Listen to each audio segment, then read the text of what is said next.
धन्यवाद सभापती महोदय. आज महाराष्ट्रामध्ये सगळ्यात मोठा वारकरी संप्रदायाचा सोहळा सुरू आहे. सगळ्यात मोठा उत्सव ज्यात लाखो भाविक जे आहे, वारकरी जे आहे, हे पायी पंढरपूरला जातात आणि पांडुरंगाचं दर्शन तिथे घेतात, आशीर्वाद घेतात. आणि आज माझं भाषण हे पहिलं भाषण या 18व्या लोकसभेमधील पांडुरंगाच्या जयघोषाने मी सुरू करू इच्छितो. पुंडलिका वरदे हरी विठ्ठल, श्री ज्ञानदेव तुकाराम, पंढरीनाथ महाराज की जय. बहुत बहुत धन्यवाद सभापति महोदय कि आज मुझे आपने राष्ट्रपति जी के अभिभाषण में कि उनके समर्थन में एनडीए के सबसे पुराने सहयोगी शिवसेना की तरफ से मुझे यहाँ पर बोलने का मौका दिया. शिवसेना सबसे पुरानी साथी इस एनडीए में है. जैसे एलआईसी का एक वाक्य है, जिंदगी के साथ भी और जिंदगी के बाद भी, बाला साहब के पहले भी और बाला साहब के जाने के बाद भी शिवसेना भारतीय जनता पार्टी के साथ में आज एनडीए में खड़ी है. सबसे पहले देश के जनता को, महाराष्ट्र के जनता को और मेरे कल्याण लोकसभा की जनता को मैं तहे दिल से धन्यवाद अदा करता हूं कि तीसरी बार मुझे इस सदन में मेरे कल्याण लोकसभा की जनता ने चुनकर भेजा और तीसरी बार फिर से मोदी जी को इस देश का नेतृत्व सौंपा और मोदी जी को तीसरी बार प्रधानमंत्री बनाया. मैं प्रधानमंत्री नरेंद्र मोदी जी को, एनडीए सरकार को तीसरे काल के लिए बहुत बहुत बधाई देता हूँ. और मुझे पूरा विश्वास है कि पिछले 10 सालों में जो हमने काम किया, ऐतिहासिक हो, सकारात्मक काम जो है गए 10 सालों में हुए, उससे अच्छे काम जो है आने वाले 5 सालों में जो है, अच्छी नीतियां जो है आने वाले 5 सालों में माननीय मोदी जी के नेतृत्व में हमारी सरकार बनाएगी. इस चुनाव में जनता ने एक मैसेज दिया है, कांग्रेस अकेले लड़े या इंडी अलायंस बनाकर, बैठना तो विपक्ष में ही है. कांग्रेस जो आज इतनी खुश है, राहुल कल तक यहाँ थे, आज वहाँ पहुँच गए हो. कांग्रेस को राहुल की जगह उधर ही है विपक्ष में. मुझे लगता है कि जो आंकड़े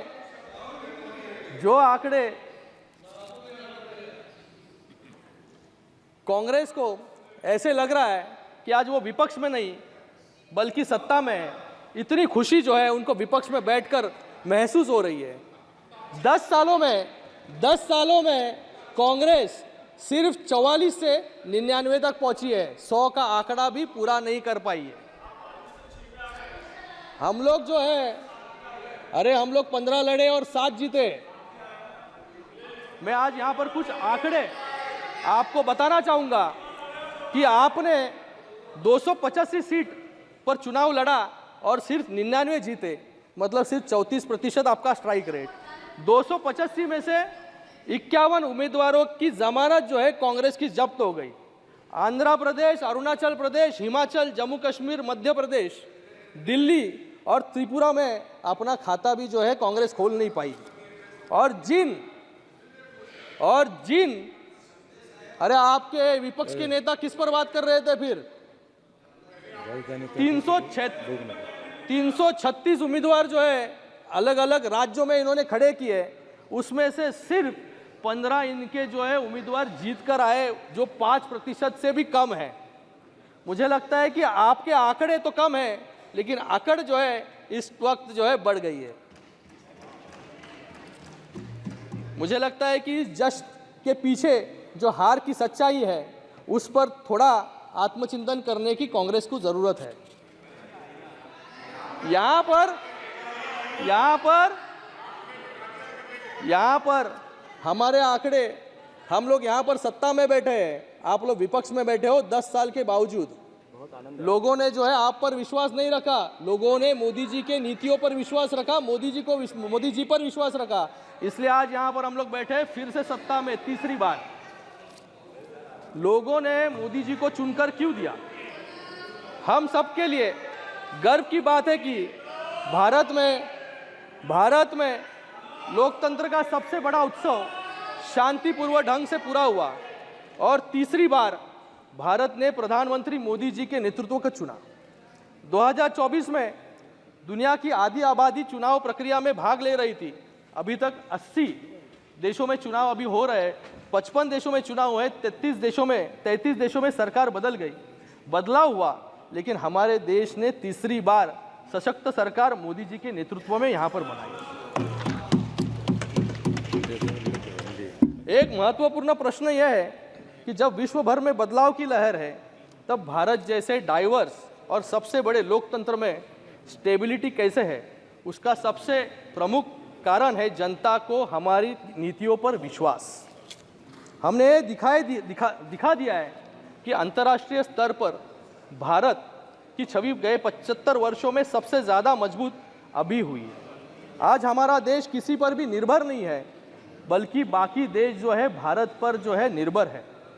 कांग्रेस सरकार की पॉलिसी, फॉरेन पॉलिसी ने हमारी इंटरनल सिक्योरिटी को कमज़ोर किया और इसी के कारण 26/11 हमलों का हम कोई जवाब नहीं दे पाए।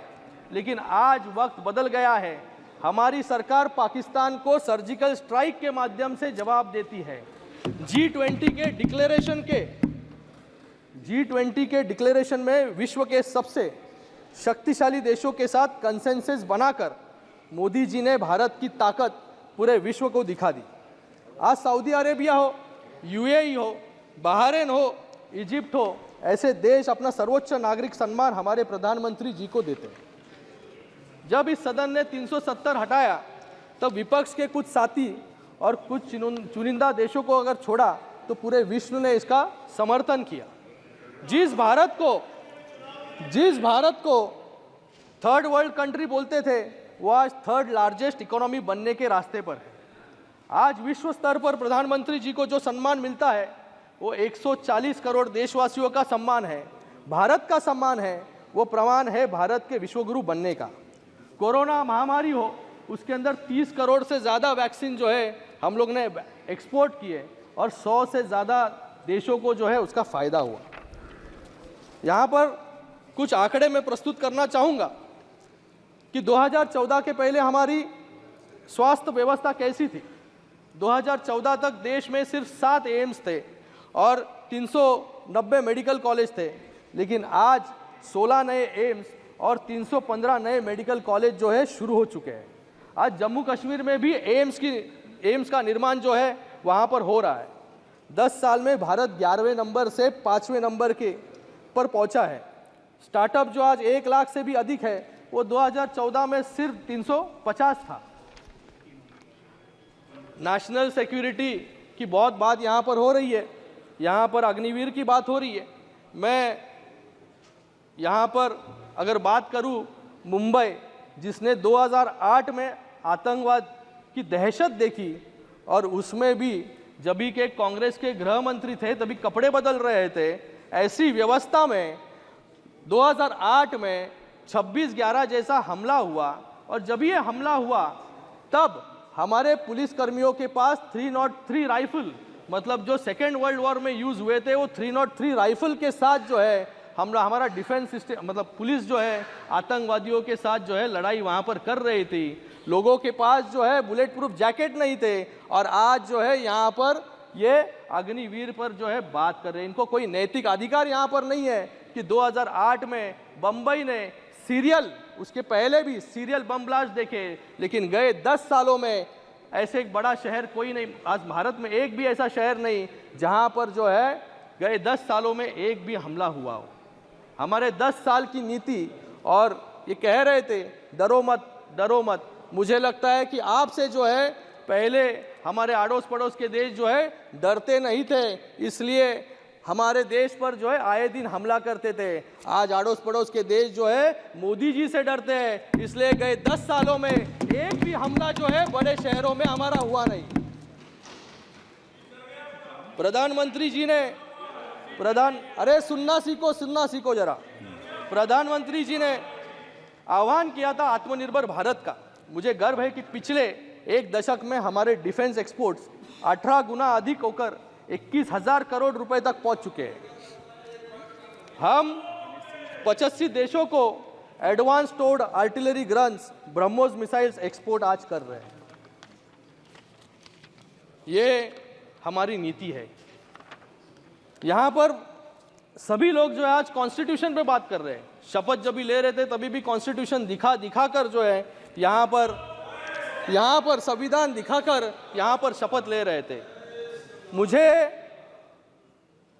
आज पूरे चुनाव में एक फेक नैरेटिव कि संविधान खतरे में है, आरक्षण खत्म हो जाएगा, लोकतंत्र खतरे में है, ये बोल कर जो है आपके कुछ वोट जो है बड़े, कुछ नंबर जो है यहाँ पर बड़े जरूर है, लेकिन मुझे लगता है कि ये फेक नैरेटिव जो है ये बार बार आप इस्तेमाल नहीं कर पाओगे। एक बार लोगों को जो है आप भ्रमित कर सकते हो, बार बार लोगों को जो है भ्रमित करने का काम जो है ये आपसे नहीं होगा और लोग भी भ्रमित नहीं होंगे। मुझे यहाँ पर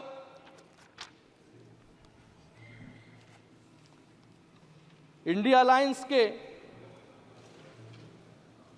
के सांसदों ने यहाँ पर कहा कि संविधान जो है अगर भाजपा की सरकार आई तो ये संविधान को फाड़ कर जो है फेंक देंगे। मैं उनको याद दिलाना चाहूँगा, ये मनमोहन सिंह जी की सरकार नहीं है कि जहाँ पर राहुल जी ने जो है ऑर्डिनेंस को फाड़ कर जो है फेंक दिया था। ये हमारी सरकार है, यहाँ पर संविधान पर चलने का काम जो है हमारी सरकार यहाँ पर करती है।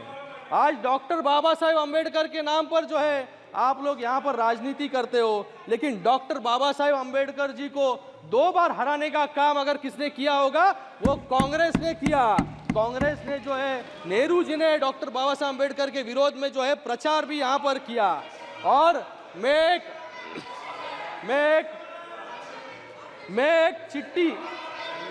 चिट्ठी के आप प्रोटेक्शन दीजिए सर। नेहरू जी के एक चिट्ठी के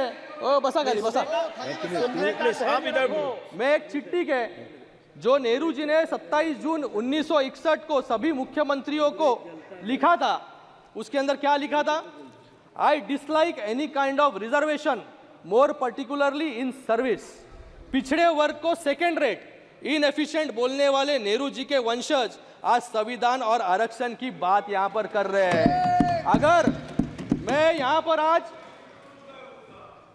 पर डॉक्टर बाबा साहेब अम्बेडकर अगर नहीं होते तो नेहरू जी जो है पूरा आरक्षण जो है खत्म कर चुके होते। आज मुझे पूछना है कि नेहरू जी के राज में भी संविधान खतरे में था क्या? उसका जवाब जो है विपक्ष को देना है। आज डॉक्टर बाबा साहेब अम्बेडकर जी को और संविधान को सही मायने में संविधान पर चलने का काम हमने किया। डॉक्टर बाबा साहब अम्बेडकर जी को जो है भारत रत्न देने का काम भी जो है कांग्रेस ने नहीं किया।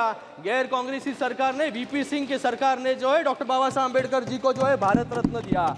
उसी के साथ में इंदू मिल, जहां पर डॉक्टर बाबा साहब अम्बेडकर जी का सबसे बड़ा स्मारक बन रहा है, वो हमारी सरकार बना रही है। लंदन के घर में, लंदन का घर जो है उसको भी स्मारक के रूप में रूपांतर करने का काम जो है हमारी सरकार ने किया। उसी के साथ में 26 नवंबर को संविधान दिन मनाने का काम भी हमारी सरकार ने किया। उसी के साथ में पुराने पार्लियामेंट को संविधान सदन नाम देने का काम भी हमारी सरकार ने किया, मोदी जी ने किया। मुझे लगता है कि सिर्फ संविधान चिल्लाकर जो है कुछ बात नहीं होगी, संविधान पर चलना भी होगा। यही बोलते रहिए अगले इलेक्शन तक।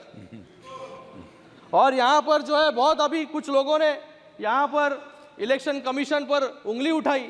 मैं इनको सवाल पूछना चाहता हूँ, एमएस गिल कौन थे? एबीपी माझा, उघडा डोळे बघा नीट।